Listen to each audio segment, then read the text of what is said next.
The champagne glass in Simeon's hand was shaking. Not because of the luxury cruise ship rocking gently beneath her feet, but because of the man currently telling a room full of Seoul's elite that she was his wife. She'd never seen him before in her life. His hand wrapped around hers, warm and firm and completely confident, like this wasn't the most insane thing that had ever happened. Like her heart wasn't trying to explode out of her chest, like he grabbed random strangers and claimed to be married to them every day.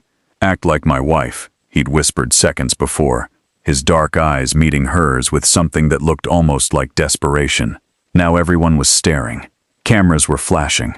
And Simeon had about 30 seconds to decide if she was brave enough or stupid enough to play along with whatever scheme this dangerous man had just pulled her into. Spoiler alert, she chose stupid, and it would be the best, worst decision of her entire life. Before you find out what happens next, do me a quick favor. I know you're hooked already. I can tell. Drop a comment right now and tell me, what would you do if a complete stranger grabbed your hand and called you his wife in front of a room full of dangerous-looking people? Let me know, because this story gets so much crazier and I need to know we're on this ride together. I should have turned left at the marble statue. That's what I kept thinking as I stood frozen in the doorway of the private lounge, staring at a room full of people who looked like they could buy my entire life with their pocket change. The cruise ship rocked gently beneath my feet, but my stomach was doing something completely different. As I was saying, a woman in a red dress continued, her voice sharp enough to cut glass. "The merger depends on this marriage. Your father agreed to the terms before he died." The man sitting in the center of the room didn't flinch. He was younger than I expected, maybe early 30s, with dark hair pushed back from his face. His expression was so blank it looked painful. "My father agreed to many things," he said quietly. "I am not my father." I started backing up slowly. Whatever this was, I wanted no part of it. My job was simple: translate for the guests, smile politely, and try not to mess up so badly that I'd lose my chance at a promotion.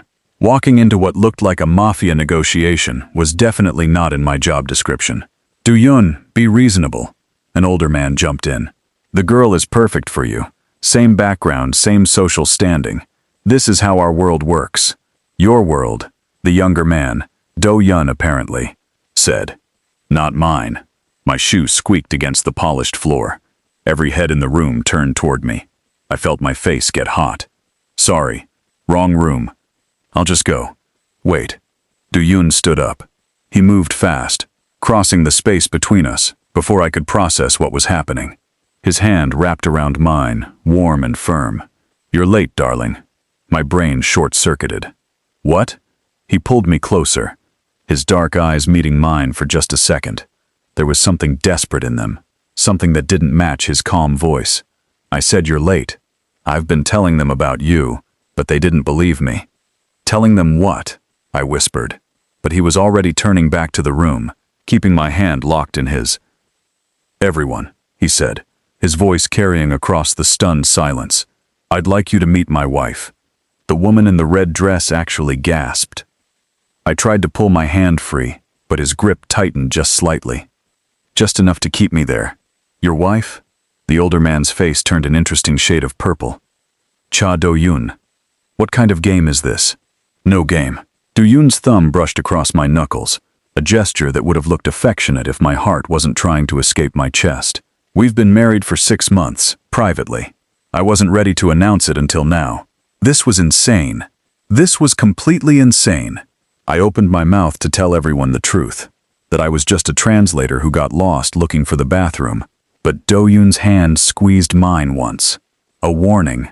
6 months, the woman in red repeated slowly. She looked at me like I was something stuck to her shoe. "And who exactly are you?" My voice came out weird and squeaky. I cleared my throat. Simeon Carter." "Carter," another man murmured. "I don't know any Carters." "You wouldn't," Do-yun said smoothly. "She's not from Seoul. We met abroad." The lies were piling up so fast I could barely track them. The room buzzed with whispers. I caught fragments of conversations. Words like impossible and embarrassing and what was he thinking. The woman in red recovered first. She smiled, but it didn't reach her eyes. How romantic, a secret wedding. And you didn't think to mention this to anyone, Do-yoon? Not even your business partners? My personal life is personal, he replied.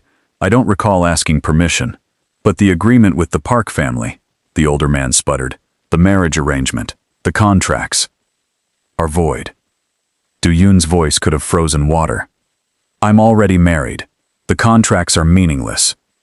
I should have said something. I should have told everyone this was a misunderstanding.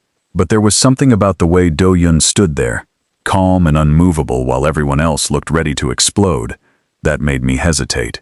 Plus, his hand was still holding mine, and my brain was having trouble forming complete thoughts. This is unacceptable, the woman in red hissed. She pulled out her phone, fingers flying over the screen. If you think you can just bring some random girl and expect us to believe this pathetic story. Believe what you want, Do-yoon said. He finally let go of my hand, but only to wrap his arm around my waist. I stiffened. We're done here. Enjoy the cruise. He steered me toward the door while everyone in the room started talking at once. The noise rose behind us like a wave, but he kept walking, keeping me pressed against his side. We made it into the hallway. My legs felt like rubber. Keep walking, he muttered. Don't look back. They're watching. Are you out of your mind? I whispered back. Those people looked ready to murder you. And me. Mostly me, actually. Probably. We turned a corner and he finally released me. I stumbled back, putting distance between us. My heart was hammering so hard I could hear it in my ears. Okay, I said, holding up my hands. I don't know what that was, but I'm going back there right now to tell them the truth before this gets completely out of control. It's already out of control. He leaned against the wall, running a hand through his hair. For the first time, he looked tired. And you can't tell them anything. Watch me. I turned to go back, but he caught my wrist. Gently this time. Wait. Made me pause. You have 30 seconds, I told him, and then I'm going to scream for security. Those people in that room, he said, speaking fast, they've been trying to force me into a marriage for the past year. A business arrangement. The woman in red, that's the mother of the girl they want me to marry. They've been threatening my business, my people, everything I've built. So you decided to drag a random stranger into it. I pulled my wrist free. Do you have any idea how insane that is? Yes. He looked straight at me. But I was desperate, and you walked in at exactly the right moment. The right moment for you, maybe. This is a disaster for me. I work here. This is my job. I can't be part of whatever mafia drama you have going on. Something flickered across his face. Mafia drama? I've heard the rumors, I said. Everyone in Seoul has. Cha Do-yoon, the untouchable businessman with connections to everything shady and dangerous. And yet you haven't run away yet. He had a point. I should have been halfway across the ship by now. But something kept my feet planted on the expensive carpet. Maybe it was the desperation I'd seen in his eyes. Maybe it was curiosity. Or maybe I was just an idiot. Look, I said slowly, I'll give you tonight. Let them think whatever they want for now. But tomorrow morning, first thing, we tell everyone the truth. Deal? 1 week. What? No, absolutely not. The cruise is 7 days, he said. Give me 1 week. Keep up the appearance that we're married. When we dock back in Seoul, we can quietly separate. I'll make sure you're compensated for your time. I laughed, but it sounded bitter. You want to pay me to pretend to be your wife? Do you hear yourself right now? I'll make it worth your while. Name your price. And there it was. The thing that made my chest tight and my jaw clench. Rich people always thought everything could be bought. That everyone had a price. I'd dealt with this my whole life in Seoul. The assumption that because I was black, because I was foreign, because I wasn't born into money, I must be desperate enough to do anything for cash. I don't want your money, I said coldly. I want you to leave me alone. I walked away before he could respond. My hands were shaking. The hallway seemed longer than before, the walls pressing in. I needed air. I needed to think. Behind me, I heard him call out. They already took pictures. I stopped walking. What? In the room, before we left, I saw at least 3 phones out. By now those photos are already spreading. He walked closer, his footsteps soft on the carpet. Your face is attached to mine on social media. Even if we tell the truth tomorrow, the damage is done. My stomach dropped. You're lying. He pulled out his phone, tapped the screen a few times, then held it out to me. The photo was blurry but clear enough. Do-yoon's arm around my waist, both of us standing in the doorway. The caption read, Cha Do-yoon's secret wife revealed. Photos from luxury cruise. There were already hundreds of comments. Who is she? Never heard of her. She's not even Korean. Wait, is she black? No way that's real. He probably hired her for publicity. I felt sick. I shoved the phone back at him. Make them delete it. I can't control the internet. Neither can you. But we can control the narrative. He pocketed his phone. Help me. 1 week? Then I promise. I'll fix this. I'll make sure your name is cleared and your life goes back to normal. My life is never going back to normal, I said quietly.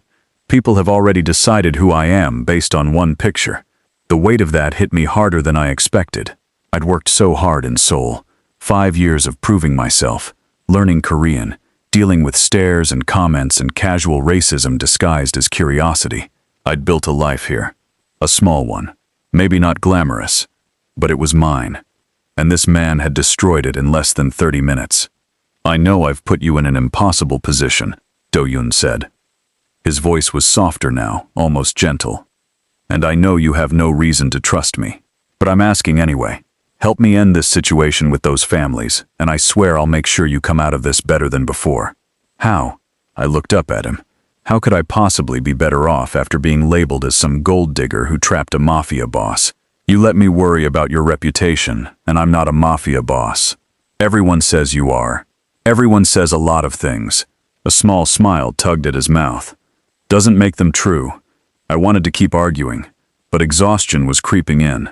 The adrenaline was wearing off, leaving me shaky and confused. I need time to think, I said finally. Fair enough. But Simeon, he waited until I looked at him again. Don't go back to that room alone. Some of those people are dangerous when they don't get their way. A chill ran down my spine. Are you trying to scare me? I'm trying to warn you. There's a difference. He walked away then, disappearing around the corner and leaving me standing alone in the hallway. The ship swayed beneath my feet, and somewhere above me, I could hear laughter and music from the main deck party.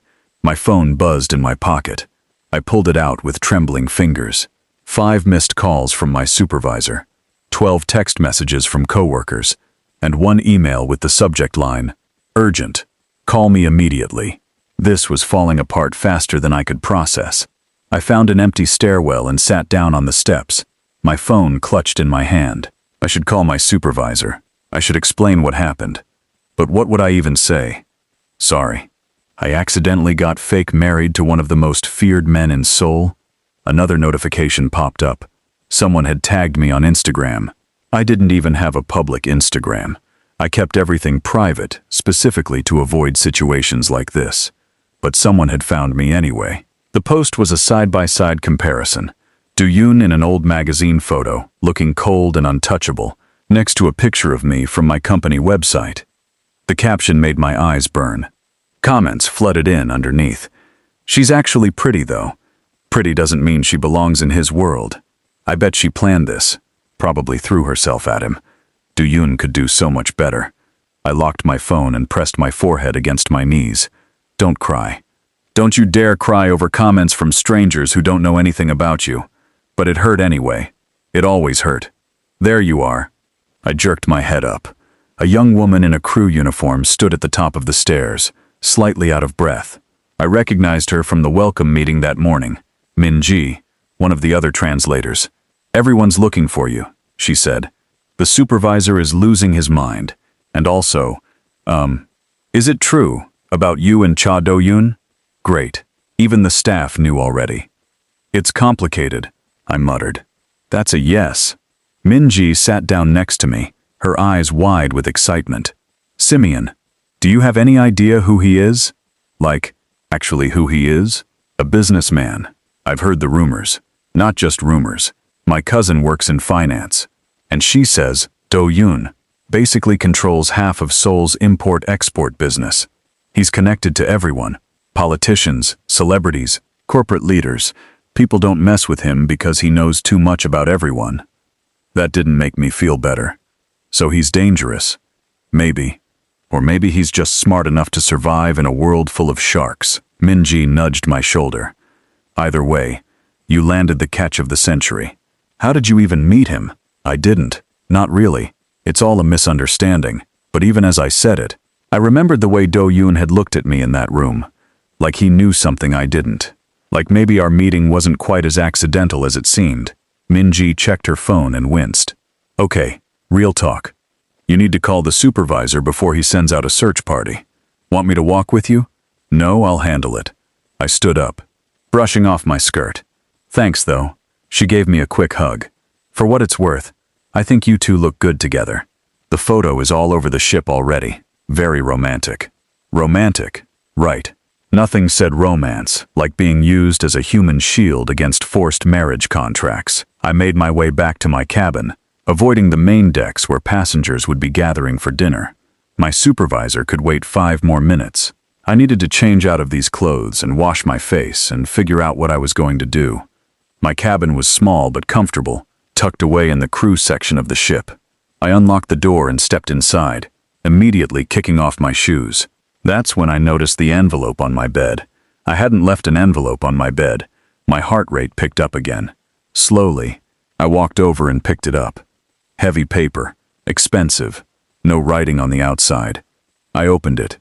Inside was a handwritten note on cream-colored cardstock. Simeon, I realize our introduction was unconventional. I'm sorry for putting you in this position. Whatever you decide, I'll respect it. But if you choose to help me, meet me on the sky deck at 9 tonight. Come alone. If you don't come, I'll understand. I'll do my best to correct the narrative and keep you out of the rest of this mess. Sidui. I read it 3 times. The handwriting was neat, controlled. Kind of like the man himself. The smart thing to do would be to ignore this, stay in my cabin, call my supervisor, and let the chips fall where they may. But the note said he'd respect my decision. That he'd try to fix things even if I walked away. Maybe I was an idiot, but I almost believed him. I checked the time on my phone. 8:15. 45 minutes to decide if I was brave or just stupid. My phone rang.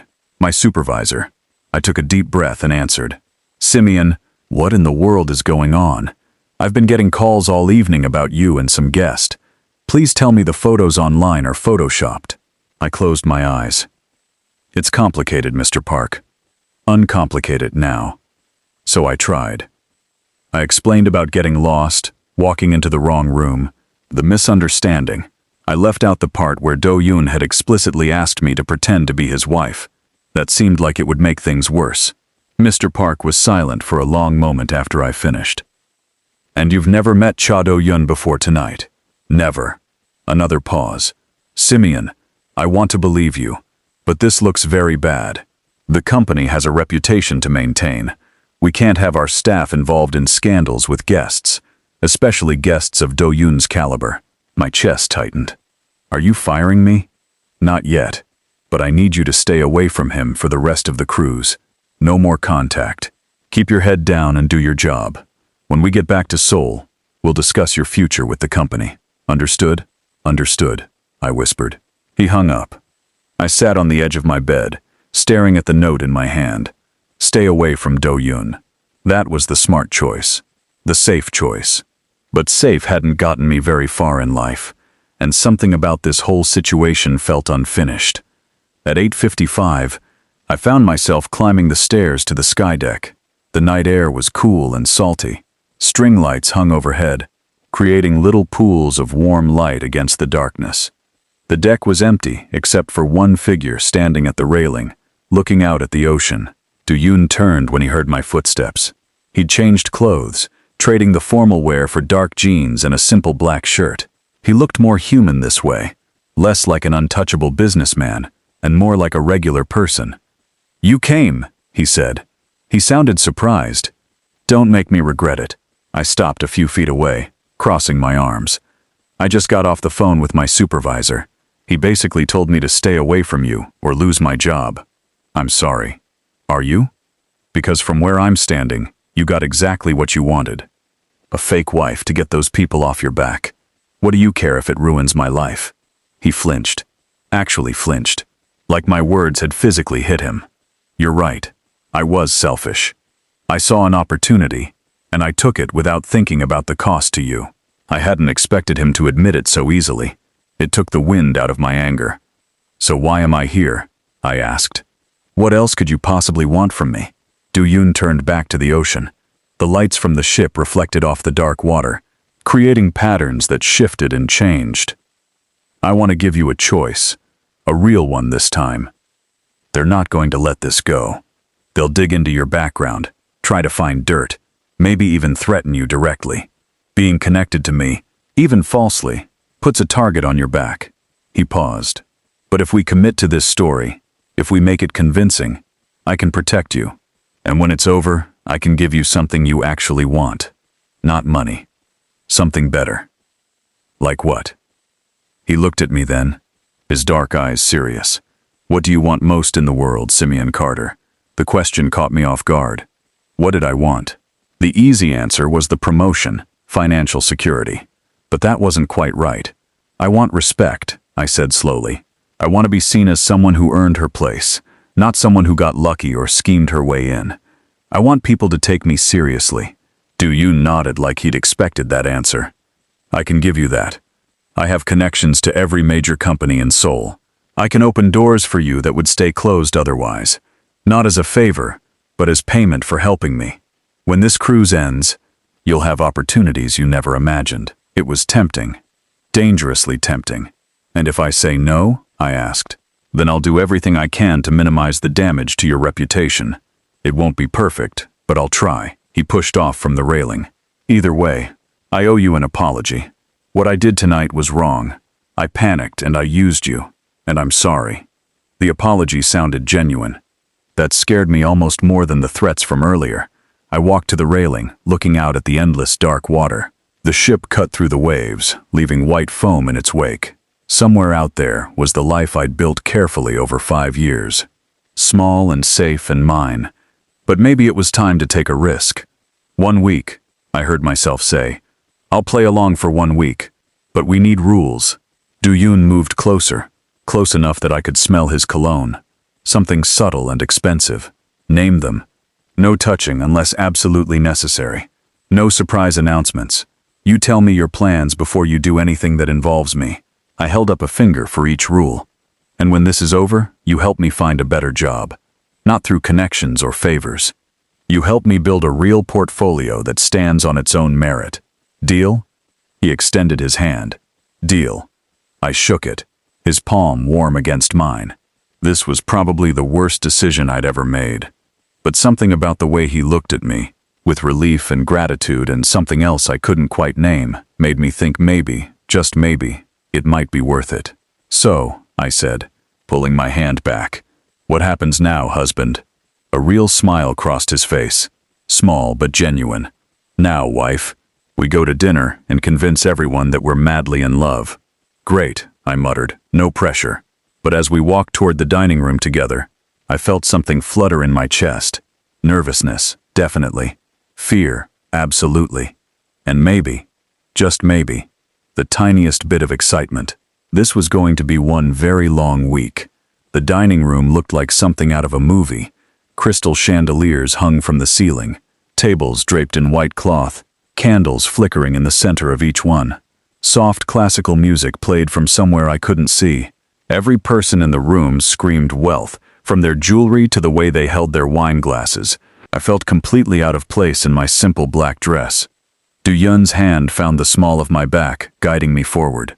I tried not to stiffen at the touch. We'd agreed on minimal contact, but apparently this counted as necessary. Smile, he murmured near my ear. They're all watching. He wasn't wrong. Conversations died as we passed. I could feel eyes tracking our movement across the room.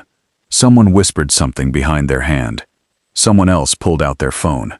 This is awful, I whispered back through my smile. Could be worse. How? They could be throwing things. I almost laughed. Almost. Is that a real possibility? With this crowd? Maybe? A waiter appeared, leading us to a table near the center of the room. Of course it was in the center. Maximum visibility. Do-yoon pulled out my chair before I could do it myself. The gesture looked smooth, practiced, like he'd done this 1,000 times. Maybe he had. What did I actually know about this man? "Thank you," I said, sitting down. My voice sounded too formal. He sat across from me, his expression unreadable. "You're doing fine. I haven't done anything yet." Exactly. Most people would have run by now. The waiter returned with menus and water. I opened mine and immediately felt lost. Everything was in French. Of course it was. Do-yoon ordered for both of us without looking at the menu. The waiter nodded and disappeared. "I could have ordered for myself," I said. "Do you speak French?" "No, but that's not the point." "What is the point?" I set down my water glass harder than intended. "The point is, you can't just make decisions for me. That's not how marriage works, even fake ones." Something flickered in his eyes. Amusement, maybe. "You're right. I apologize. Next time I'll let you struggle through a menu in a language you don't speak." "You're stubborn. You're controlling." Don't find him interesting. This is a business arrangement. The woman in red from earlier appeared next to our table like a bad dream. Up close, she was even more intimidating. Her makeup was flawless. Her dress probably cost more than my yearly rent, and her smile was sharp enough to cut. "Do-yoon," she said sweetly, "how lovely to see you at dinner. And your mysterious wife, of course. Mrs. Kang." Do-yoon stood, buttoning his jacket. Always the gentleman, apparently. "Enjoying the cruise?" "I would be if I wasn't so confused." Her eyes slid to me. "You see, I've been making some calls, asking around. And the strangest thing, no one seems to know anything about a wedding 6 months ago. No records, no witnesses, nothing. We married abroad. Privately, as I mentioned. Yes, you mentioned that. But surely there would be some record. A marriage certificate, perhaps?" She tilted her head. "I'd love to see it. Our personal documents are none of your business. But your marriage very much is my business. The contract with the Park family, the merger, millions of dollars are involved. You can't expect everyone to just take your word that this," she gestured at me dismissively, "is legitimate." Heat crawled up my neck. The way she said this, like I was an object, like I wasn't sitting right there. "Mrs. Kang," I said, keeping my voice level, "I understand this is surprising, but whether you believe it or not doesn't change the facts. Do-yoon and I are married. You'll have to find another way to secure your merger." Her eyes narrowed. "You speak Korean well. For a foreigner. I've lived in Seoul for 5 years. I work as a translator." A translator. She said it like it was a dirty word. How convenient that you happened to translate your way into one of Korea's most eligible bachelors. Do-yoon's jaw tightened. "That's enough." "Is it though? Because I think we're all wondering the same thing. What could possibly make Cha Do-yoon marry someone so completely unsuitable?" The word hung in the air. Unsuitable. I knew what she meant. Not rich enough. Not connected enough. Not Korean enough. That love makes people do unexpected things. He looked around Do-yoon's age, maybe slightly older, dressed casually compared to everyone else in the room. Do-yoon's expression shifted.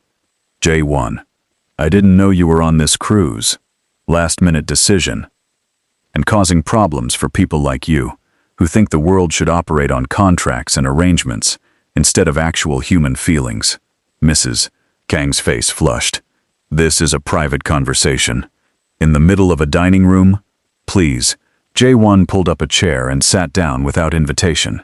"I'm interrupting. You were just leaving." For a second, I thought Mrs. Kang might argue, but something about J1's casual confidence seemed to throw her off balance. She gathered herself, shot me one last poisonous look, and walked away. I let out a breath I didn't know I was holding. "Thank you," Do-yoon said quietly. "Don't mention it. Literally. If anyone asks, I was never here." J1 grinned at me. "Kim J1. Old friend of this grumpy man." "Simeon Carter." I shook his offered hand. "And it's not exactly what it looks like. It never is with Do-yoon." J1 leaned back in his chair. "So how much trouble are you two in?" "Scale of 1 to 10. 15, I said. Do-yoon shot me a look. "We're handling it." "By handling it? You mean lying to everyone on this ship about being married?" J1 laughed. This is the most interesting thing you've done in years. You know? I stared at Do-yoon. You told him? Jae-won is trustworthy, and I needed someone watching my back. Do-yoon's phone buzzed. He glanced at it and frowned. I need to take this. Excuse me. He stood and walked toward the balcony, phone pressed to his ear. That left me alone with Jae-won, who was studying me with open curiosity. Getting tangled up with Seoul's most complicated bachelor. Something like that. I fidgeted with my napkin. How long have you known him? Since we were kids, our families ran in the same circles. Well before Do-yoon's family imploded. My ears perked up. Imploded? Jae-won seemed to realize he'd said too much. That's his story to tell. But let's just say there's a reason he doesn't trust easily. And a reason half of Seoul's elite want to control him. Because of his business? Because of what he knows. Do-yoon has files on everyone who matters. Insurance, he calls it. Makes him valuable and dangerous at the same time. Jae-won's expression turned serious. Look, I don't know what deal you two made, but be careful. The people pressuring him into marriage, they don't give up easily. And they really won't like losing to an outsider. I'm starting to get that impression. Good. Stay sharp. He stood as Do-yoon returned to the table. I'll leave you lovebirds alone. Remember, if anyone asks, we hate each other. We do hate each other, Do-yoon said, but there was warmth in his voice. Jae-won winked at me and disappeared into the crowd. Do-yoon sat back down, running a hand through his hair. He looked stressed. Problem? I asked. Always. He picked up his wine glass, then set it down without drinking. That was my attorney. Mrs. Kang has filed a formal complaint with the ship's management. She's claiming our marriage is fraudulent and demanding an investigation. My heart sank. Can she do that? She can try. It won't go anywhere without proof. But it makes things complicated. He looked at me. I'm sorry. This keeps getting worse for you. I'm already in it now. Might as well see it through. I tried to sound braver than I felt. What do? We give them a show. Make this marriage look as real as possible. Starting now. Before I could ask what he meant, he reached across the table and took my hand. The gesture looked casual, affectionate, like something a husband would do. His thumb traced small circles on my palm. My brain stuttered. What are you doing? People are watching. We need to look comfortable with each other. His voice was low. Is this okay? It should have felt calculated. This was all fake, all performance. But something about the way he held my hand, gentle and warm, made my pulse quicken. It's fine, I managed. You're a terrible liar. I'm a great liar. I've been in Seoul for 5 years, pretending that rude comments don't bother me. His expression darkened. What kind of comments? I shrugged with my free hand. The usual. Where are you really from? Your Korean is so good for a foreigner. Wow, your skin is so dark. Can I touch your hair? That kind of thing. People have asked to touch your hair. More times than I can count. Usually without asking, actually. Do-yoon's grip on my hand tightened slightly. That's unacceptable. It's life. You deal with it or you leave. I met his eyes. I chose to deal with it. You shouldn't have to. Maybe not. But the world isn't fair. We both know that. Something shifted in his expression. Understanding, maybe. Like he knew exactly what I meant.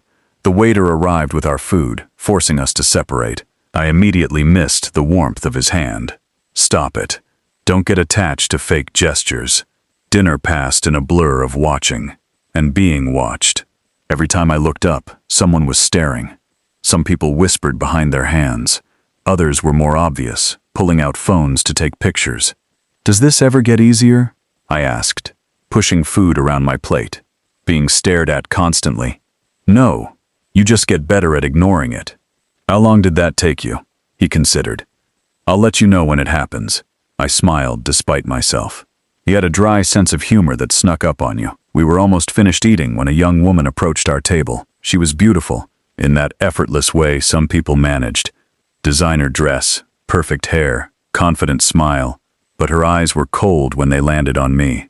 Do-yoon oppa, she said in Korean, her voice sugar-sweet.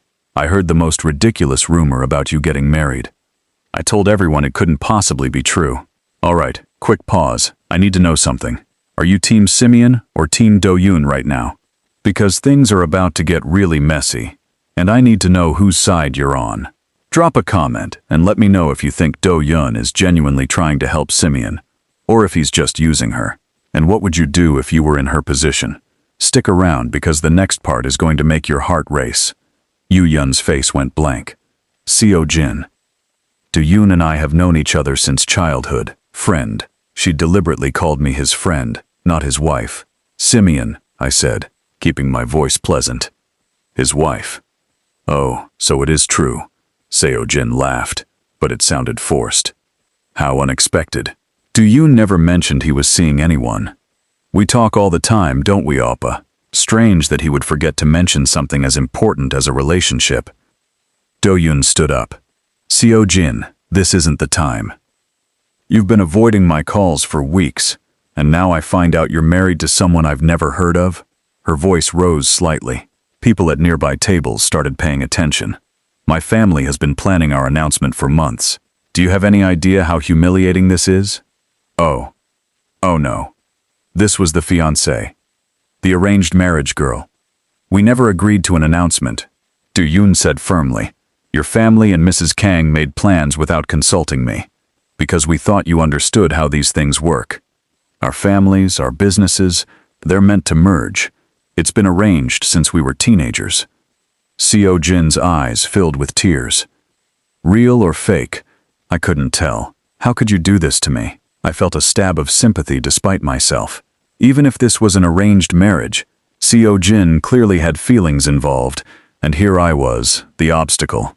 The outsider who'd appeared out of nowhere and ruined everything. I'm sorry, Do-Yun said, and he actually sounded sorry. But I can't marry you. I never could. You deserve someone who chooses you, not someone forced into it by contracts. And you chose her? Seo-jin looked at me with pure hatred. Some random translator? What could she possibly give you that I can't? Seo-jin. Do-Yun's voice carried a warning, but she wasn't done. She turned to me fully, tears streaming down her perfect face. You think you've won something? You think marrying him makes you one of us? You'll never belong in our world. Never. Everyone on this ship is laughing at you, laughing at the idea that someone like you could end up with someone like him. The words hit like physical blows. Someone like you. I'd heard variations of that my whole life, but it never stopped stinging. Keeping my dignity, even though I wanted to disappear. I understand you're upset, and I'm sorry this situation is painful, but insulting me won't change anything. Won't it? Or will you do what people like you always do and realize you're in over your head? Seo-jin stepped closer. Take whatever money he's offered you and leave, before you get hurt. That's enough. Do-Yun moved between us, his voice ice cold. You need to leave. Now. Don't defend her. She's using you. I said leave. Seo-jin stared at him for a long moment, mascara running down her cheeks. Then she turned and fled, nearly running out of the dining room. The entire room had gone silent. Every single person was watching us. Do-Yun turned to me. Are you okay? I nodded, not trusting my voice. I wasn't okay. I was shaking and embarrassed and angry, but I couldn't show that. Not here. Not in front of all these people waiting for me to break. Let's go, he said quietly. I let him guide me out of the dining room. The walk felt endless, every eye burning into my back. Someone muttered something as we passed. Someone else laughed. We made it to the deck before my composure cracked. Gripping the railing, the ocean stretched out endlessly, dark and vast. This was a mistake, a huge mistake. She was out of line. She was honest. I don't belong in that world. Everyone knows it. Everyone sees it. I turned to face him. Why did you really choose me? Out of everyone on this ship, everyone you could have grabbed, why me? Do-Yun was quiet for a moment. You want the truth? That would be nice for a change. When you walked into that room, you looked terrified. But you didn't run. Even with all those people staring at you, demanding to know who you were, you stood there. He stepped closer. Most people in Seoul spend their whole lives trying to impress those families, bowing and scraping and doing whatever they're told. But you looked at them like they were just people, annoying people who were in your way. I was lost looking for a bathroom. That's not bravery. That's bad navigation. Maybe. But when I grabbed your hand, you could have screamed. Could have told everyone I was insane. You had every right to. His dark eyes met mine. Instead, you played along. Even when you were scared.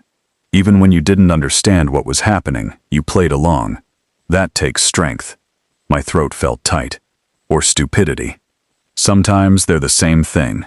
A small smile tugged at his mouth. I know this is hard. I know I've put you in an impossible position, but you're handling it better than anyone I've ever met, including me. Seo-jin was right though. I am in over my head. So am I. He ran a hand through his hair. I've been in over my head since my father died, and left me with an empire full of vultures. Every day I wake up and pretend I know what I'm doing. Pretend I'm not terrified of making the wrong move and losing everything. I'd never heard him sound uncertain before. It was strangely comforting. Like maybe we were both just faking our way through this. Your father died? I asked softly. 2 years ago. Heart attack. He was in the middle of negotiations with the Park family when it happened. Do-yoon looked out at the ocean. Everyone expected me to honor his agreements. Marry Seo-jin. Merge the companies. Play the part of dutiful son. But I couldn't. I won't build my life on someone else's plans. Is that why you grabbed me? To escape the plans? Partly. He hesitated.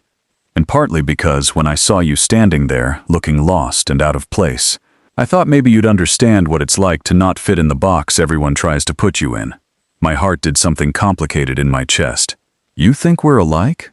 I think we're both tired of being told who we're supposed to be. A cool breeze swept across the deck, making me shiver. Before I could react, Do-yoon shrugged off his jacket and draped it over my shoulders. The gesture was so casual, so natural, that I almost forgot we were pretending. Thank you, I murmured. You're welcome. We stood there in silence, looking out at the dark water. The ship cut through the waves, leaving white foam glowing in the moonlight. Music drifted from somewhere above us, soft and distant. Can I ask you something? Do-yoon said after a while. Sure. Why did you come to Seoul? 5 years ago. What brought you here? I wrapped his jacket tighter around myself. I wanted to prove something. To my family, to myself, that I could make it somewhere difficult, somewhere I didn't automatically belong. I laughed, but it sounded bitter. Joke's on me, I guess. You've been here 5 years. You learned Korean, built a career, survived in one of the most competitive cities in the world. That's not a joke. That's impressive. Tell that to my supervisor who's ready to fire me. He won't fire you. You sound very confident about that. Because I'll make sure of it. Do-yoon turned to face me fully. I meant what I said earlier. When this is over, I'll help you. Not because I pity you, but because you've earned it. You're smart and capable, and you deserve opportunities that match your talent. I wanted to argue. Wanted to tell him I didn't need his help or his compliments. But the truth was, it felt good to be seen. Really seen. Not as a diversity hire or a foreigner or an obstacle, but as someone competent. Thank you, I said quietly. Don't thank me yet. We still have 6 more days of this chaos. Right. 6 more days of fake marriage, angry socialites and public scrutiny. Should be fun. If it helps, I'll try to make it less miserable. How generous. He smiled. A real smile this time, not the careful mask he wore in public. It changed his whole face, made him look younger, human. Stop noticing things like that. This is business. He's using you as much as you're using him. But my heart wasn't listening to logic anymore. A door opened behind us. Jae-won appeared, looking urgent. We have a problem. Another one? I sighed. What now? The reporter on board. Kim Min-soo. He's been asking questions about Simeon. Digging into her background, her family, her work history. Jae-won looked at me apologetically. He's planning an article. A big one. My stomach dropped. What kind of article? The exposé kind. He wants to prove your marriage is fake, and that Simeon is a con artist. Do-yoon's expression went cold. When does it publish? Tomorrow morning. It's already written. I saw a draft. Jae-won pulled out his phone, scrolling through screenshots. He's got photos, interviews with unnamed sources, the whole thing. It's bad. I read over his shoulder, my vision blurring as I took in the words. Gold digger. Opportunist. Manipulative. Every sentence was designed to destroy me. Can we stop it? Do-yoon asked. Not without proof that the marriage is real. And even then he might publish anyway. Freedom of press and all that. Jae-won looked between us. You two need to decide how far you're willing to take this lie. Because by tomorrow morning, everyone in Seoul will have an opinion about your relationship. I felt dizzy. This was spiraling out of control faster than I could process. A fake marriage for 1 week had sounded manageable. But this? Public humiliation on a national scale? I need to think, I said, stepping away from both of them. I need air. You're already outside, Jae-won pointed out. Then I need more air. Different air. I pulled off Do-yoon's jacket and handed it back to him. I'm going back to my cabin. Simeon, wait. Do-yoon caught my wrist gently. We'll figure this out. Will we? Because right now it feels like everything is falling apart, and I'm the one who's going to pay for it. I pulled free. I just need some time alone. Please. I walked away before either of them could argue. My vision blurred with tears I refused to let fall. Not yet. Not where anyone could see. I made it to my cabin and locked the door behind me. Only then did I let myself slide down to the floor, head in my hands. What had I gotten myself into? This was supposed to be simple. 1 week of pretending, then back to normal life. But normal life was gone, destroyed by photos and gossip and articles that would follow me forever. My phone buzzed. A text from an unknown number. You should have stayed away from him. This is your only warning. I stared at the message, my blood running cold. A threat. Someone was actually threatening me. Another buzz. A photo this time. Me walking to my cabin. Taken just minutes ago. They were watching me, right now. I scrambled to my feet, heart pounding. Who sent this? How did they get my number? How did they know where I was? A knock on my door made me jump. Simeon? It's me. Open the door. Do-yoon's voice. I'd never been so relieved to hear another person. I unlocked the door and yanked it open. He took one look at my face and stepped inside, closing the door behind him. What happened? I held out my phone with shaking hands. His face went dark as he read the messages. When did you get these? Just now. Someone was following me. Someone is watching me right now. Do-yoon made a call, speaking rapid Korean too fast for me to follow. Then he pocketed his phone and looked at me. Pack a bag. You're moving to my suite. What? No. I can't. That would just make things worse. Someone just threatened you. Followed you. Photographed you. His voice was hard. You're not staying here alone where anyone could access your room. But people will see me moving my stuff. They'll talk. Let them talk. Your safety matters more than gossip. He started pulling clothes from my small closet. Pack. Now. We can argue about it later. I wanted to protest.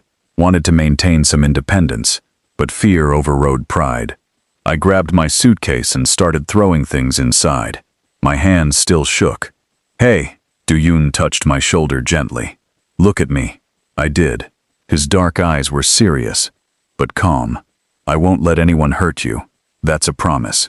Whatever else happens, whatever lies we're telling everyone else, that part is real, okay?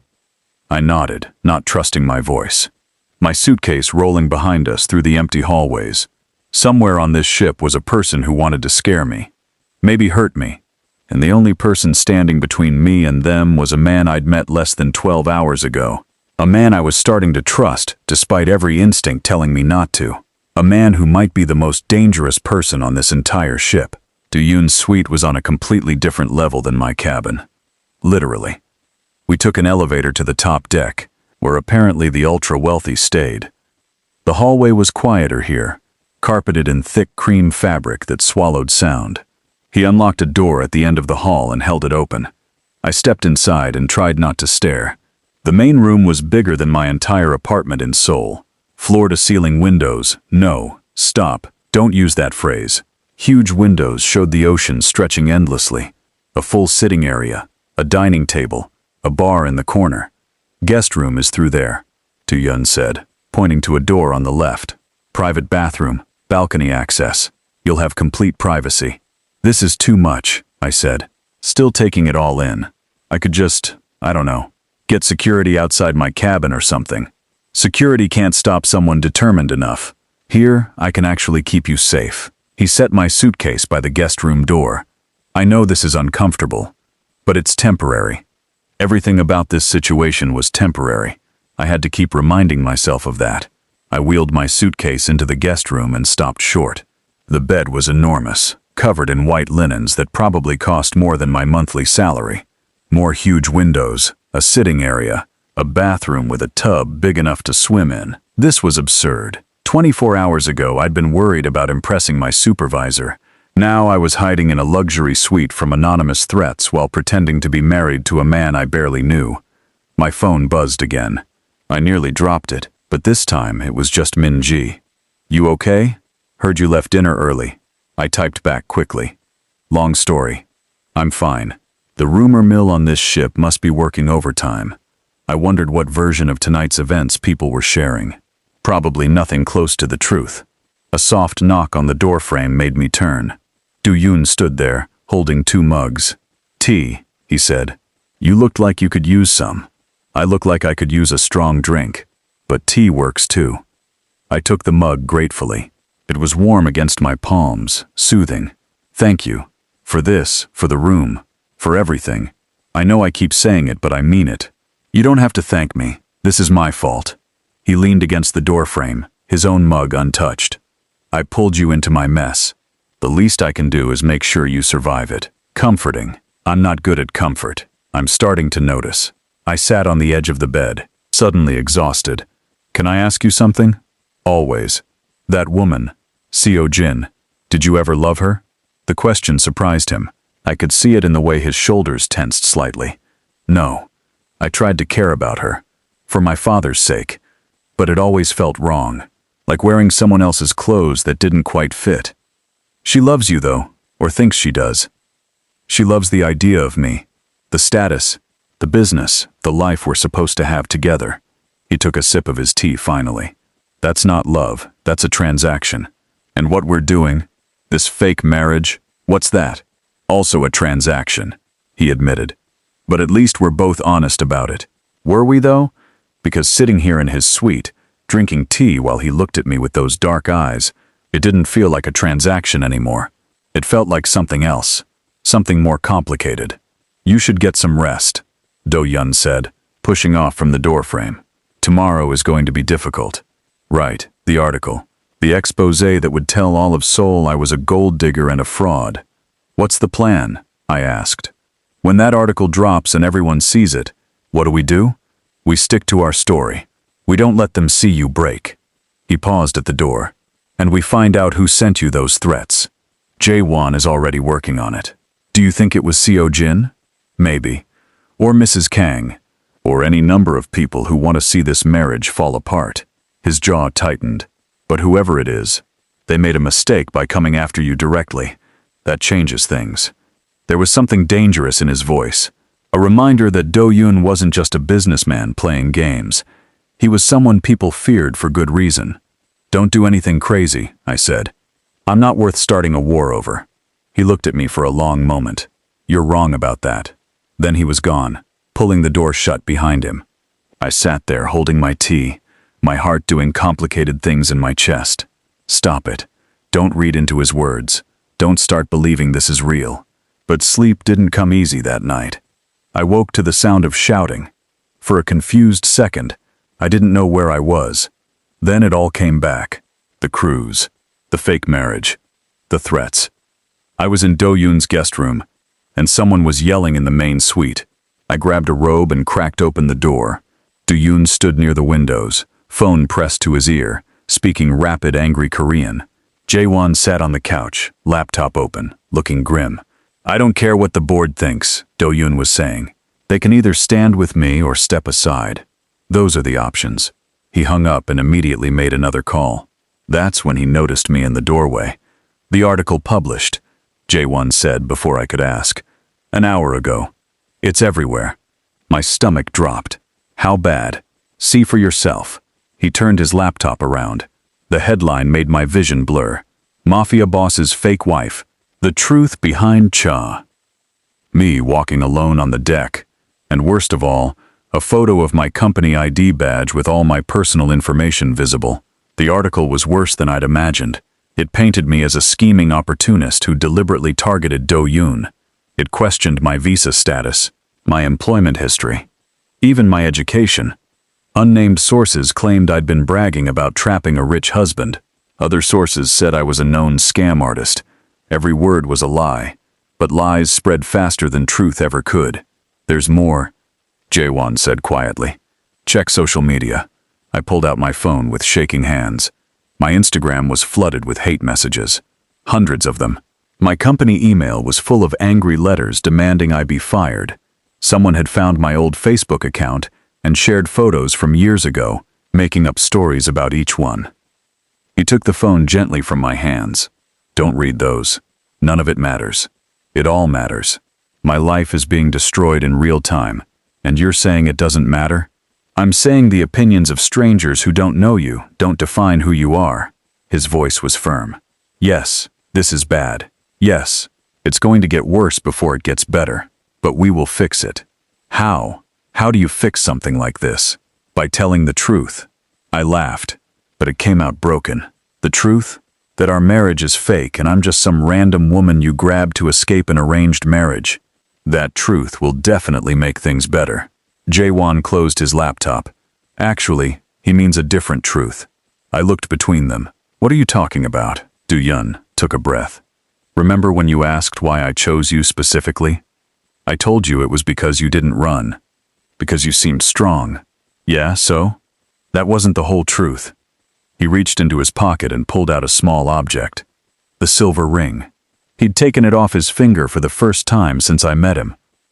Do you recognize this? Inside the band, I could see an engraving, but couldn't read it from where I stood. No, I said slowly. Should I? 5 years ago, you were new to Seoul, working at a coffee shop near Gangnam Station while studying Korean. His voice was careful, controlled. A man came in one day, older, sick. He collapsed near the counter. My heart started beating faster. I did remember that. An elderly man, well-dressed, clearly unwell. The other customers had backed away, unsure what to do. But I'd called an ambulance, stayed with him until it arrived. You held his hand, Do-yoon continued. Kept him calm. The paramedics said you probably saved his life by acting so quickly. I remember, I whispered. But what does that have to do with anything? That man was my father. The room tilted. What? He had a heart condition. That wasn't his first collapse, but it was one of the worst ones. You helped him when no one else would. Do-yoon turned the ring over in his palm. He never forgot it. He tried to find you afterward, to thank you properly. But the coffee shop couldn't give out employee information. So he kept looking, and when he died 2 years later, he left me this ring and a letter. I couldn't breathe. This couldn't be real. The letter said to find the woman who helped him. The one who showed kindness to a stranger without expecting anything in return. He said someone like that was rare and precious. Do-yoon's eyes met mine. He described you. Your smile, your kindness. The way you spoke Korean with an accent, but didn't let that stop you from helping. I've been looking for you for 2 years. That's insane, I said, but my voice shook. You expect me to believe that you've been searching for me because I helped your father 5 years ago, and what? You just happened to have a fake marriage scheme ready when I walked into that room?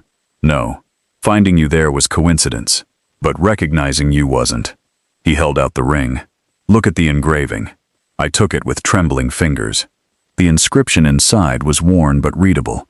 To those who show kindness to strangers. My grandmother gave this to my father when he started his business. It was supposed to remind him to be generous, to help people. Do-yoon's voice was soft now. When he died, he wanted you to have it. As thanks, I've been carrying it, looking for you in coffee shops and restaurants and anywhere I thought you might be. And then you walked into that lounge. This was too much, too convenient, too perfect. You're lying, I said, handing the ring back. This is just another manipulation. Another way to keep me playing along with your fake marriage. It's the truth. Prove it. Do-yoon pulled out his phone, scrolled through photos, then handed it to me. Was a description. Young woman, early 20s, dark skin, beautiful smile, works at coffee shop near Gangnam Station. Speaks Korean with American accent. Saved my life. Below it, another photo. A letter in Korean, handwritten. I recognized enough characters to understand the general meaning. Find her. Thank her. She deserves to know she mattered. My eyes burned with tears. Why didn't you tell me this from the beginning? Because it sounds insane. Because you already didn't trust me. Because I thought you'd think I was using my dead father to manipulate you. He ran a hand through his hair, which is exactly what you think now anyway. I don't know what to think. I sat down hard on the couch. This is too much. The article, the threats, now this. I can't process all of it. Then don't. Just know that choosing you wasn't random. It was fate. Or luck. Or whatever you want to call it. Do-yoon crouched in front of me, bringing himself to eye level. I've been looking for you for 2 years. 2 years of searching and hoping and wondering if I'd ever find the woman who showed my father kindness in his last months. And then you walked into that room and I knew it was you. A tear slid down my cheek. That doesn't make any of this okay. You still lied. Still used me. I know. And I'm sorry. But I'm trying to make it right. He reached out slowly, giving me time to pull away. When I didn't, he brushed the tear away with his thumb. Let me make it right. The moment stretched between us, fragile and strange. His hand lingered on my cheek. My heart was racing. Jae-won cleared his throat loudly. Not to interrupt this very touching scene, but we still have a massive PR crisis to handle. Do-yoon pulled back, standing up. The moment broke. Right. The article. The scandal. Reality crashing back in. Okay. I need you to do something for me before we get to the end of this crazy story. If you've made it this far, you're invested, I can tell. Hit that subscribe button right now, because the ending is going to blow your mind, and you're going to want to see what happens next in the stories I share. Trust me, you don't want to miss what comes after this. Subscribe and let's finish this together. What's the plan? I asked, wiping my face. We hold a press conference, Do-yoon said. Right here on the ship. We tell our story, show proof of our connection, and we control the narrative before it controls us. A press conference. In front of reporters and cameras and everyone who already hates me? In front of everyone who doesn't know you yet, he corrected. Give them a chance to see who you really are. Smart, strong, kind. The woman my father saw 5 years ago. And if they don't believe us, then we deal with it together. He held out his hand. What do you say? One more performance? But this time, with the truth? I looked at his outstretched hand. At Jae-won watching hopefully. At the ring still sitting on the table. Proof of a connection I'd never known existed. This was crazy. All of it. But I'd come this far. I took Do-yoon's hand. Let's do it. The press conference was set for noon in the ship's main ballroom. Jae-won worked his connections to get legitimate reporters there, not just the tabloid journalist who'd written the hit piece. Do-yoon made calls to his business associates, making it clear that standing with him meant standing with me. I spent the morning preparing, not just my appearance, though I did borrow a dress from the ship's boutique that made me feel more confident, but preparing mentally, going over the story, the truth, the parts that mattered. Min-ji appeared at the suite with makeup and moral support. Everyone's talking about this, she said, applying foundation to my face with practiced efficiency. Some people think you're a scammer, but some people think it's romantic. Star-crossed lovers, secret connection, all that stuff. What do you think? I asked. She paused, meeting my eyes in the mirror. I think you're brave, scary brave. I could never stand in front of cameras and defend myself like you're about to. I don't feel brave. I feel terrified. Same thing usually. She finished my makeup and stepped back. There. You look amazing. Go show them who Simeon Carter really is. The ballroom was packed. Reporters, passengers, crew members, everyone who could squeeze in. Cameras lined the back wall. I saw Mrs. Kang in the front row, arms crossed. Seo-jin sat near the back, her face unreadable. Do-yoon stood at a podium set up on the small stage. I was supposed to join him in a few minutes, after he made his statement. I watched from the side entrance as he began speaking. Thank you all for coming, he said, his voice carrying across the room. I know there's been a lot of speculation about my personal life, about my relationship with Simeon Carter. I want to address those rumors directly. The room went silent. 5 years ago, my father collapsed in a coffee shop in Gangnam. He was alone, scared, in pain. Most people in that shop backed away. They didn't want to get involved, but one person stepped forward. He paused. Simeon Carter. She called for help, stayed with him, held his hand until the ambulance arrived. She saved his life that day. Murmurs rippled through the crowd. My father never forgot her kindness. Before he died, he asked me to find her, to thank her. I've been searching for 2 years. Do-yoon's voice grew stronger. So no. Our marriage announcement wasn't planned. The timing was sudden, but our connection is real. It's been real for 5 years. We just didn't know it yet. He gestured toward me. Simeon, please join me. Every eye in the room turned to where I stood. My legs felt like water, but I made myself walk forward, up the steps, to stand beside Do-yoon at the podium. The cameras flashed. Questions erupted from the crowd. Do-yoon held up a hand for silence. Simeon will speak for herself, but I want to make one thing clear first. Anyone who has threatened her, insulted her, or tried to harm her, you've made an enemy of me. That includes members of the press, business associates, or anyone else who thinks they can bully someone I care about. The room went very quiet. He stepped aside, giving me the podium. I gripped the edges, looking out at all those faces. Some curious, some hostile, some cautiously hopeful. I didn't plan any of this, I said, and my voice only shook a little. I came to Seoul 5 years ago to challenge myself, to prove I could build a life somewhere difficult. I worked hard, learned the language, tried my best to respect the culture while staying true to myself. And yes, sometimes that was lonely. Sometimes it was painful, but I never gave up.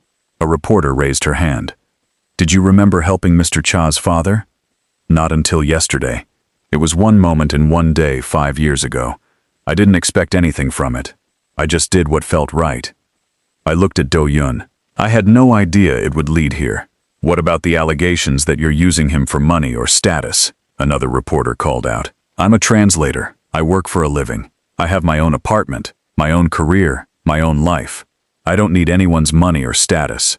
I took a breath. But I won't lie. Being connected to Do-yoon has opened doors I never could have walked through on my own. Not because of money, but because of who people think I am now. And that's unfair. It shouldn't take being associated with a powerful man for people to take me seriously. Some people in the audience nodded. Others frowned. So what happens now? Someone asked. Are you two really married or not? Do-yoon and I exchanged glances. This was the moment. Truth or more lies. We're married in every way that matters, Do-yoon said carefully. Legal paperwork can come later. What matters is commitment. And I'm committed to Simeon, to protecting her, supporting her, and making sure she has every opportunity she deserves. It wasn't a yes or no. It was something in between, ambiguous enough to not be a complete lie, but honest enough to feel real. The questions continued for another 20 minutes. Some harsh, some fair, some designed to trip us up. But we handled them together, backing each other up, presenting a united front. Finally, it was over. We left the stage together, cameras flashing behind us. In the hallway outside, I finally let myself breathe. That was awful, I said. You were perfect, Do-yoon replied. I was terrified. No one could tell. Jong-won appeared, grinning. The live stream already has 10,000 comments. Most of them are calling you two relationship goals. Public opinion is shifting. Most of them, I caught the qualifier. Some people will always hate, but you're winning more hearts than you're losing. He showed us his phone. The comments scrolled by so fast I could barely read them. They're so cute together. I believe them. She seems genuine. He looks at her like she's his whole world. That last one made my chest tight. The next few days passed in a blur. The article's impact lessened as our version of the story spread. Do-yoon's business associates slowly came around, some even apologizing for their initial reactions. Mrs. Kang left the cruise at the next port, apparently admitting defeat. Seo-jin avoided us completely. I spent more time with Do-yoon. Not because we had to for appearances, but because I wanted to. We'd have breakfast on his private balcony, talking about everything and nothing. He told me about his father, his business, his fears. I told him about my family back home, my dreams, my struggles in Seoul. The lines between fake and real blurred until I couldn't see them anymore. On the 6th night, we attended a formal dinner together. No scandals this time, no confrontations. Just a quiet meal where people actually smiled at us. I could get used to this, I admitted as we danced afterward. The ship's ballroom had been transformed for the final night party. String lights, soft music, couples swaying together. Used to what? Do-yoon's hand rested on my waist, proper but warm.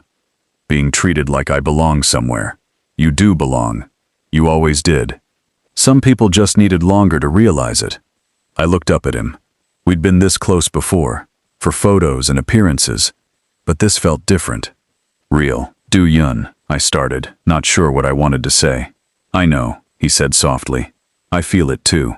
This is supposed to be fake. I know. We had a deal. 1 week, then we go our separate ways. I know. So why does it feel like everything's changed? He pulled me slightly closer. Because it has, at least for me. My heart hammered against my ribs. What are you saying? I'm saying I don't want this to end tomorrow. I'm saying somewhere between the fake marriage and the press conferences and the late-night conversations, this stopped being pretend. His dark eyes searched mine. I'm saying I'm falling for you, Simeon Carter, and I have no idea what to do about it. I should have pulled away.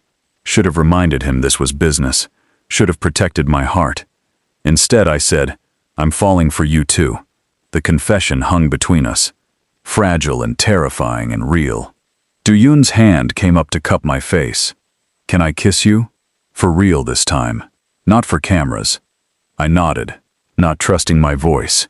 He leaned in slowly, giving me every chance to change my mind. Then his lips met mine, soft and careful. The kiss was gentle, almost hesitant, like he was afraid I might disappear.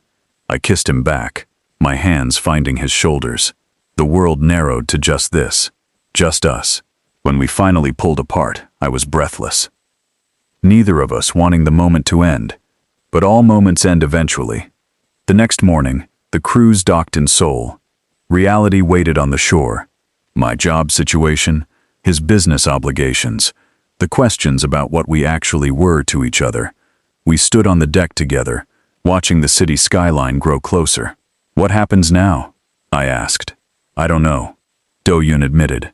I've been so focused on surviving this week, I haven't thought about after. Very reassuring. He smiled. We figure it out, together, if you want to. Did I want to? The smart answer was no. Walk away, salvage what I could of my life, avoid more complications. But my heart gave a different answer. I want to, I said, but I need time. To figure out what's real and what's leftover adrenaline from the craziest week of my life. Fair enough. He took my hand, threading our fingers together. Take all the time you need. I'll be here. The ship docked. Passengers began disembarking. Do-yoon had business to handle, meetings he couldn't postpone. I needed to face my supervisor and figure out if I still had a job. We separated at the terminal, a brief hug that felt too short and too long at the same time. Surrounded by assistants and security and all the trappings of his real life, the life I wasn't sure I fit into. I took a taxi back to my apartment. It looked smaller than I remembered. Emptier. My phone buzzed constantly. Messages from Min-ji checking on me. Emails from my company requesting a meeting. Notifications from social media that I was too afraid to check. 1 week. Just 1 week had turned my entire world upside down. I spent the next few days in a strange limbo. My company put me on paid leave while they investigated the situation. Do-yoon texted every day, but we didn't see each other. He was dealing with fallout from his business partners. I was trying to process everything that had happened. The media attention slowly faded. New scandals replaced ours. Life moved on, but I couldn't seem to move with it. 2 weeks after the cruise ended, I got called into my supervisor's office. Mr. Park looked tired. Simeon, we've completed our review, he said. Given the circumstances and the public nature of what happened, we've decided to accept your resignation. My resignation? I repeated. I didn't resign. No, but we both know continuing here would be uncomfortable for everyone. We're offering a generous severance package. 3 months' salary. They were firing me. Politely, but still firing me. I should have argued, should have fought, but I was too tired. Fine, I said. I'll clean out my desk. Walking out of that building felt surreal. 5 years of work, gone because I'd walked into the wrong room at the wrong time, or the right room at the right time. I still wasn't sure which. My phone rang as I reached the street. Do-yoon. Hey, I answered. Are you okay? You sound off. I just got fired. Well, forced to resign. Same thing, really. Silence. Then I'm sorry. This is my fault. It's everyone's fault. Or no one's. I don't know anymore. I leaned against a building, suddenly exhausted. I think I need to go home. Back to my family. Figure out what I actually want. For how long? I don't know. A few weeks maybe. Maybe longer. More silence. I understand. Do you? Because I'm not sure I do. Everything's so confusing and I can't think straight and I need space to figure out what's real. The words tumbled out. What happened on that cruise? What I feel for you. I don't know if it's real or just trauma bonding or some kind of Stockholm syndrome. It's real for me, Do-yoon said quietly. But I'll wait, however long you need. Thank you, Simeon.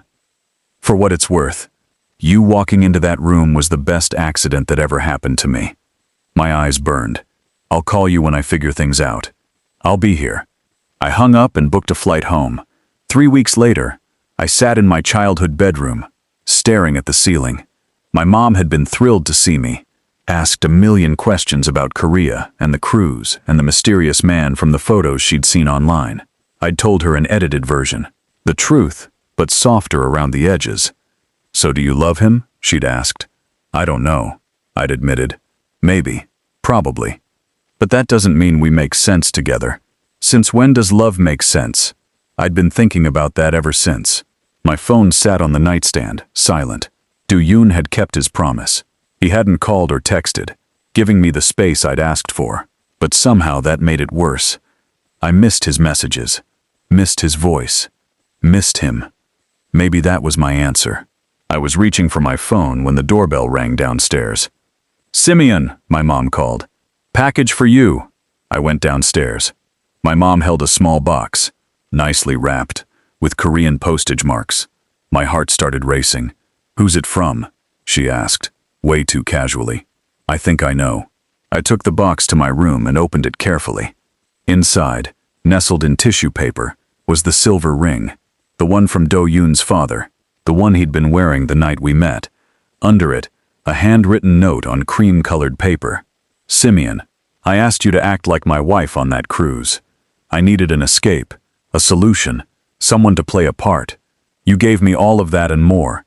But somewhere along the way, between the fake smiles and the real conversations, between the performances and the quiet moments, you became something I never expected. You became the only person who ever made that lie feel like the truth. I'm not asking you to come back to Seoul. I'm not asking you to be my wife, real or pretend. I'm just asking you to know that you matter, that what happened between us mattered, that 5 years ago you saved my father's life. And 2 weeks ago you saved mine in a completely different way. The ring is yours. It was always meant to be yours.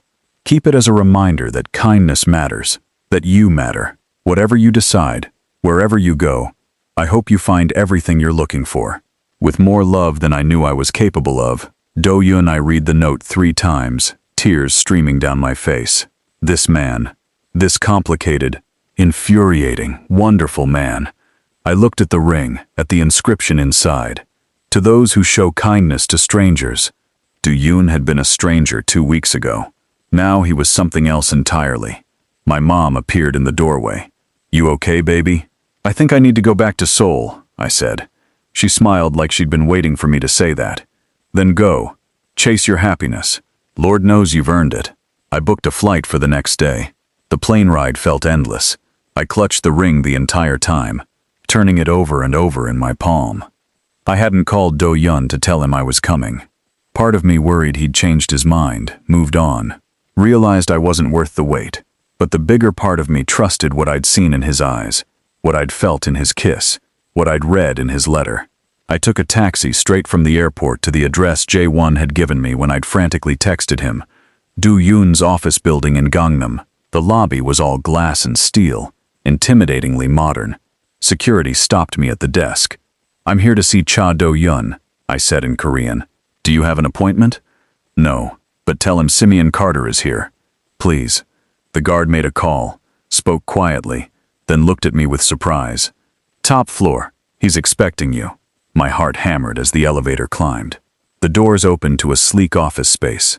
A secretary smiled and gestured toward a large door at the end of the hall. I walked slowly, my courage wavering with each step. Then the door opened and Do-yoon stood there. He looked the same, dark hair, sharp eyes, that controlled expression. But when he saw me, his whole face changed, lit up with something bright and real and unmistakable. "You came back," he said. "You sent me a ring and a love letter. What did you expect?" "I hoped, but I didn't expect." He stepped closer. "Why did you come back?" "Because I figured out what's real," I said. "This, us, whatever this is, it's real, and I don't want to run from it anymore. Even though it's complicated, especially because it's complicated. Easy is boring." I held up the ring. "Plus, your dad wanted me to have this. Seems rude to ignore a dying man's wish." Do-yoon laughed. Actually laughed. Then he closed the distance between us and kissed me. Not gentle this time, but fierce and sure and full of everything we'd both been holding back. When we finally broke apart, I was dizzy. "So what now?" I asked. "We date? We figure this out as we go? We do whatever feels right." He tucked a strand of hair behind my ear. "No more pretending. No more performances. Just us, being honest. I can work with that." "Good. Because I love you, Simeon Carter, and I wanted you to hear me say it when you weren't contractually obligated to stand next to me." My heart felt too big for my chest. "I love you too, even though you're stubborn and controlling and you make terrible first impressions." "Fair points. But you're also kind and brave, and you see me for who I actually am." I smiled. "Plus you're pretty cute when you're not being terrifying." "Pretty cute?" He raised an eyebrow. "That's the best you can do? Don't push your luck." He pulled me close again, and I let myself sink into the embrace. This man who'd been a stranger, then a fake husband, then something real. My phone buzzed. A text from Min-ji. "Did you really fly back to Seoul for a man? Because the internet says you did, and I need details." I showed Do-yoon. He grinned. "Want to give them something to talk about?" he asked. "Always." We took a selfie together, his arm around me, both of us smiling like idiots. He posted it with a simple caption. "She said yes. To coffee. One step at a time." The comments exploded within seconds, but for once, I didn't care what anyone said. I was exactly where I was supposed to be, with exactly who I was supposed to be with. And this time, it wasn't an act. It was real.